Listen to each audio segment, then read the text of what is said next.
What is visible for me, that during the spiritual practice, you practice every day, you're growing that internal energy, internal space, internal protection.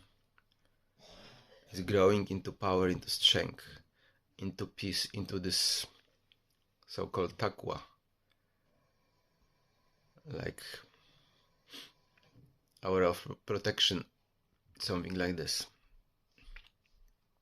But in the same way, I get noticed every some while I make some mistakes, and when I am out of that protection, I see how big chaos, havoc going on around.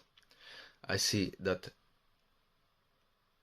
you need to be humble all the time, because when you're not, existence can switch this off, and you see how powerless you are, how deprived of energy, how all of this been like smashed.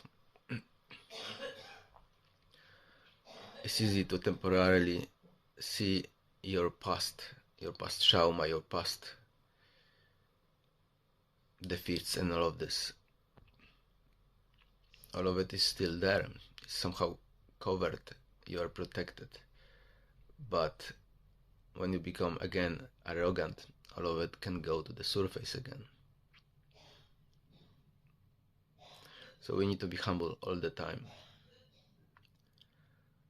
And all the time on guard, in protection. Because those things from that world, those things from the past, that Maya, that egoic mind never sleeps. It's always there. And if it comes to illnesses and things like that, which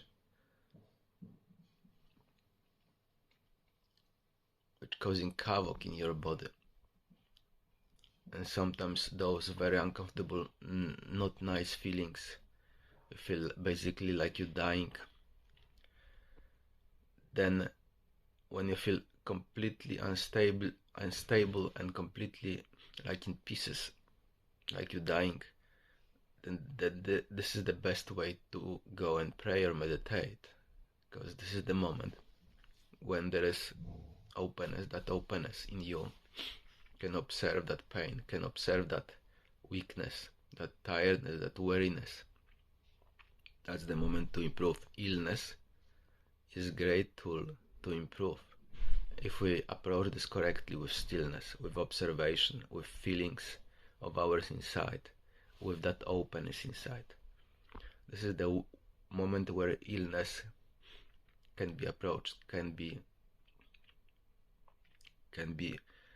understood, why those things happening to us. Maybe you notice quite often that when you become ill or deprived or this or that, some bad things happen to you, you become like automatically humbled, you've been quiet inside, and you, after that storm, you had peace later on. So those illnesses, those havocs which are given to us, are there to approach them different way, not to fight with them, but to be still, to be observant, to feel your inside, because they're giving us opportunity to feel ourselves inside. Those accumulated places in the mind and body, which are filled with darkness, which are filled with past experiences which been accumulated, and they cause like dark stains, dark energy inside. That energy have to be felt, identified, observed. It will appear. More you are on the spiritual journey, more you will see like you're descending into horrible darkness, into this dark abyss where there is completely no light. There is, in contrary, actually, spiritual journey quite often may looks this way, that you're descending into some horrible depression. Depression is temporarily, you're coming to light, you see, you feel greatly well, all of it's function well, all of it improving, but every some while you see like you're descending in horrible depression, deprivation, like you're in very not nice place, not funny place. That's what the spiritual journey about uncovering that darkness. And when you are there, nothing is really present. It's that state of mind, that those feelings and this darkness really forcing you to going deeper inside of you. It's simply forcing you to understand more of yourself. It is that kind of, I would say, existence giving this for reason and purpose to just force you going deeper. Because when you have no choice, no other doors, no other possibilities, you're surrounded by dark walls, you have no choice like to use that shelter inside within, that shelter, that shield, which can only that super core, that supernova, that black hole inside, that can only grind those things from the mind, which try to suffocate you, just squeeze you completely. That's the place, internal heart center, ruh, so-called in Islam. That's the place to hide yourself when this chaos, havoc going on around you. People on their own strength and way not surviving those things, not surviving those illnesses, because they trying to take it on their own strength, but it's not possible.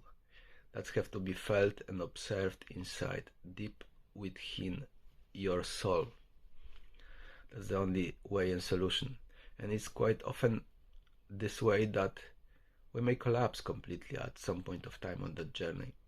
We may not be able to digest this because the amount of things we produced over the millennia of our existence is huge. And when we start our journey, them on all things which want to go through us, which want to come to an end. Some of them may be very, very, very heavy and very, very scary.